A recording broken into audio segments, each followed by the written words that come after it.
You're breathing normally right now, yeah? Cool. Now imagine this. Your next breath drops just 10% less oxygen. Sounds harmless?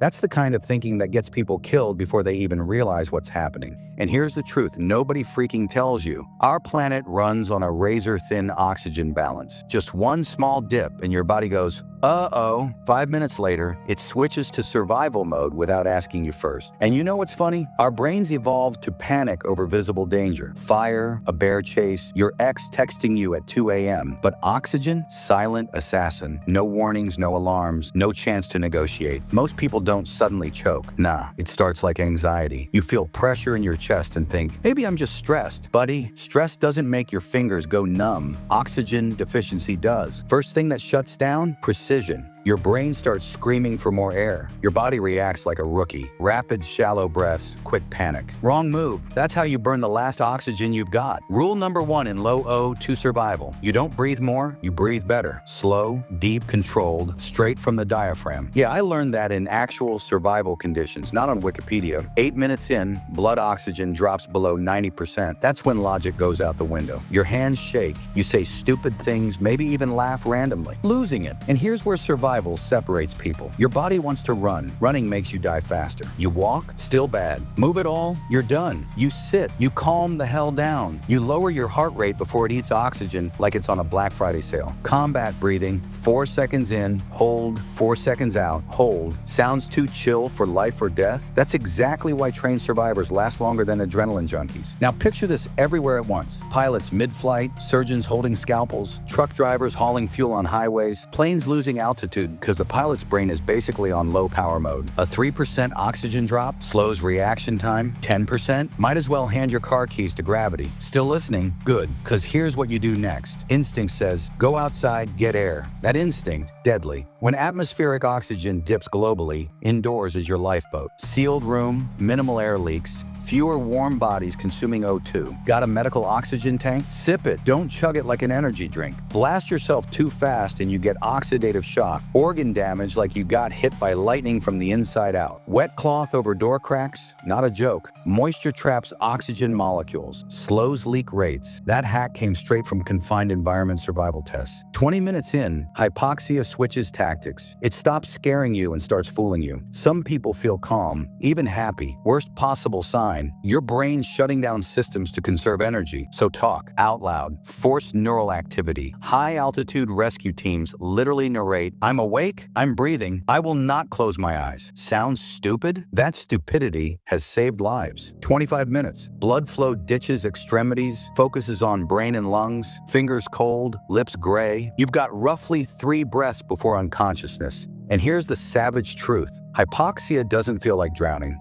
It feels like relaxing, which is exactly why it kills silently. If oxygen levels still haven't normalized, you've got one final shot. Elevate your body slightly.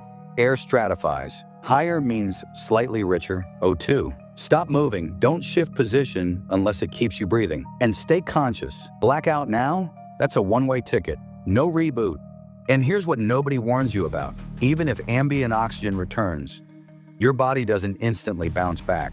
Your muscles feel like they've been cooked, brain fogged, lungs tight. Sip water. No heavy meals. No sudden deep inhales. Lie flat. Stay awake at least an hour. That's the window where survivors usually think they're fine and don't wake up. Now zoom out. Planet-wide. 30 minutes. Mass fainting. Aircraft going down. Hospital generators running. But surgeons collapsing mid-operation. People will panic after, not during. And delayed panic? That's what fractures society. Silent oxygen drop becomes a global trust issue.